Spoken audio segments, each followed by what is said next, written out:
The theme this morning is, Lord, you want me to what?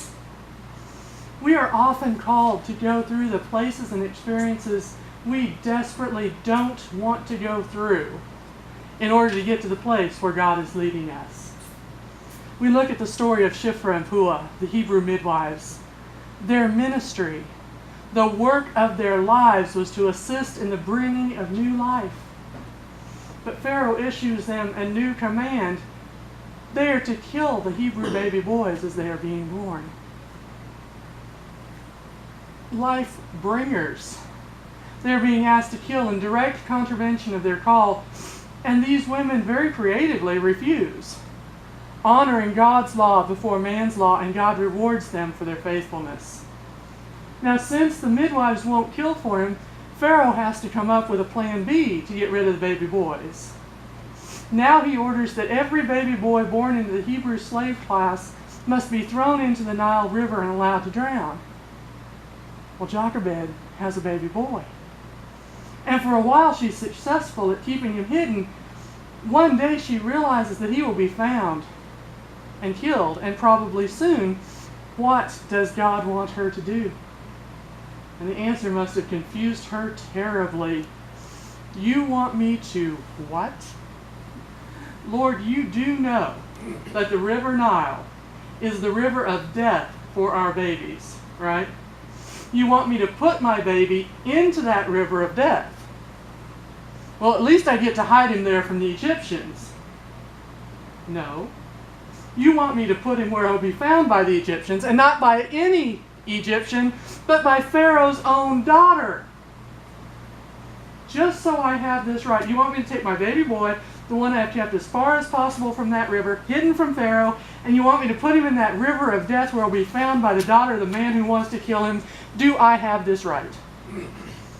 Are you kidding? And then she faithfully followed God's command, and her baby was spared, growing up to free his people from slavery and leading them to the promised land. So the question today is how we will respond when God asks us to do something that is the very opposite of what we are willing or wanting to do. What happens when God tells us that the land of our greatest blessing is found just across the valley of our deepest fear? Are we willing to go, trusting that God's plan is always for our good? Or do we continue to try to hide the baby ourselves? That's our choice. Because Joseph years ago had saved Egypt from a 7-year famine, Pharaoh and the Egyptians were deeply indebted to him. Pharaoh invited Joseph's family to come to Egypt and live and prosper among the Egyptian people. There was to be a period of growth and bounty for both nations. Both Egypt and Israel would prosper. But then the scripture says a new king came to power in Egypt who didn't know about Joseph, who didn't know the great debt. And by this time the people of Israel have grown in number and strength. And the new Pharaoh fears his neighbors. In his fear of the other, former neighbors are now enslaved. Israel continues to grow even in the midst of slavery. And as the slave nation grows, Pharaoh's fear grows with it. Slavery is made even more cruel and oppressive than it was. But the worse the conditions become, the more Israel grows. And finally, Pharaoh calls upon the midwives, Shiphrah and Puah, and he tells them that he wants to put an end to the growth of the Hebrew nation. Fragile, killable baby boys grow up to become strong, fighting men. And Shiphrah and Puah are to kill the baby boys just as they are being born. They are permitted to allow the baby girls to live. And the midwives know that this is wrong, morally wrong, and they refuse. Now, after a certain period, Pharaoh notices that there are more and more newborn Hebrew baby boys. What's going on? He calls in the midwives to account for this. I want you to imagine the courage it took for women, slave women, to speak to the king of their oppressors as Shiphrah and Puah did. They said, We're sorry, Pharaoh. We've been unable to comply with your orders. You see, the Hebrew women are much stronger than your puny Egyptian women. And by the time we get word that a birth is taking place, the baby's already been born. Well, they're practically walking by the time we get there. You asked us to kill the baby boys as they were being born, and we just can't get there in time. Sorry. And apparently Pharaoh bought it. And God rewarded the midwives, allowing them to have families of their own.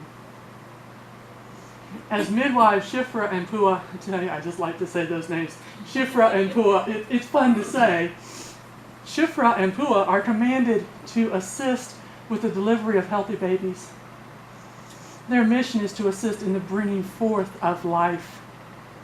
And the king has commanded them to violate their very calling, their very essence, in ordering them to kill rather than to aid. And they could not. And they would not do such a thing. And they honored God and were honored by God. It had to have been a scary thing to honor God's call in that way.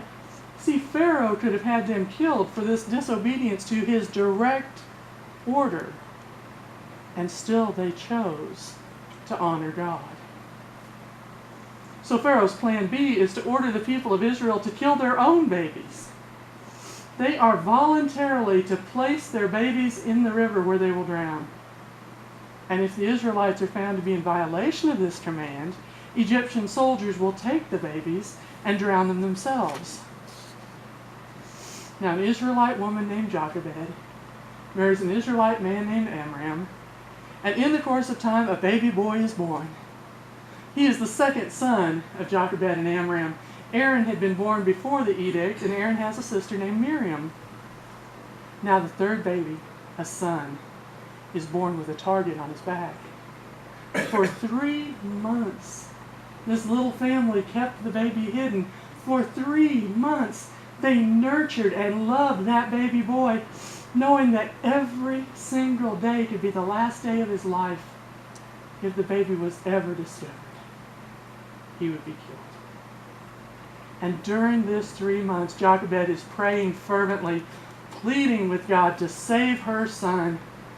And she receives an answer. But it is no means the answer she wants.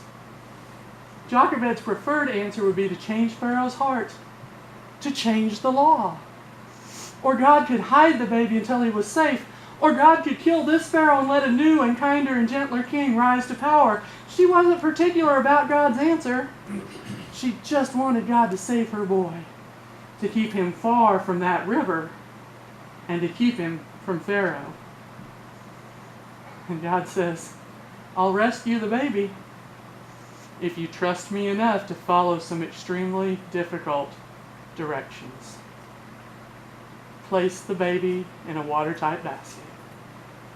Okay, I can do that.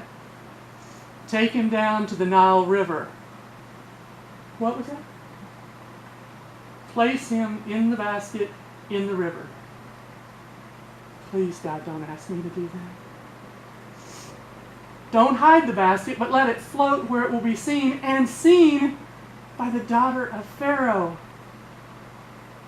At this point, Jochebed has to be thinking there's static in the line somewhere.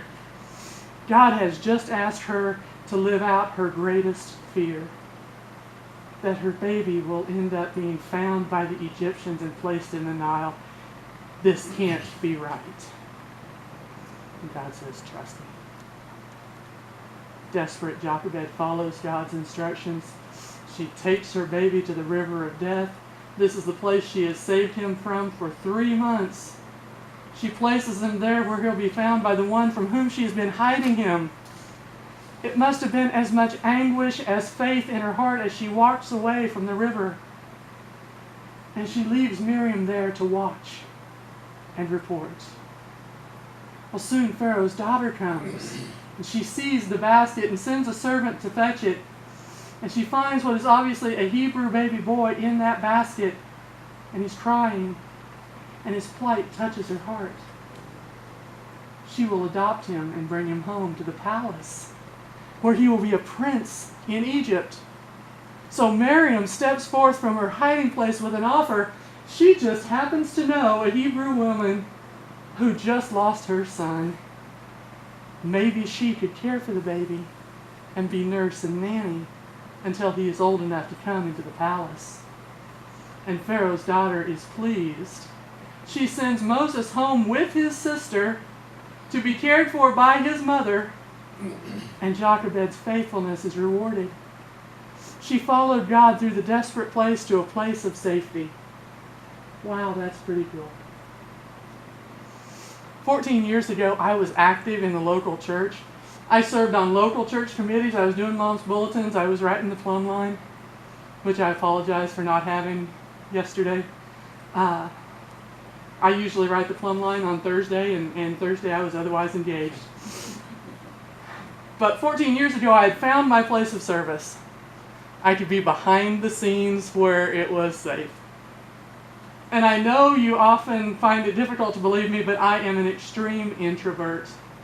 And I had no more interest in preaching than I did in swimming with sharks in a chum swimsuit. And in lay speaker school, I heard about the commissioned lay speaker program, and I thought it was a wonderful opportunity for someone else. One night I woke up knowing that I was supposed to become a commissioned lay speaker, but I didn't want to. It meant running the risk that someday somebody might ask me to preach. That was a non-starter for me. And God says, this is what I want you to do. And I was terrified. And then I got excited and I began the process. And the blessing of going through that fearsome decision to enter some form of ministry was that 12 years later I was available for you. One of the greatest gifts God has given to me is the Plum Creek United Methodist Church.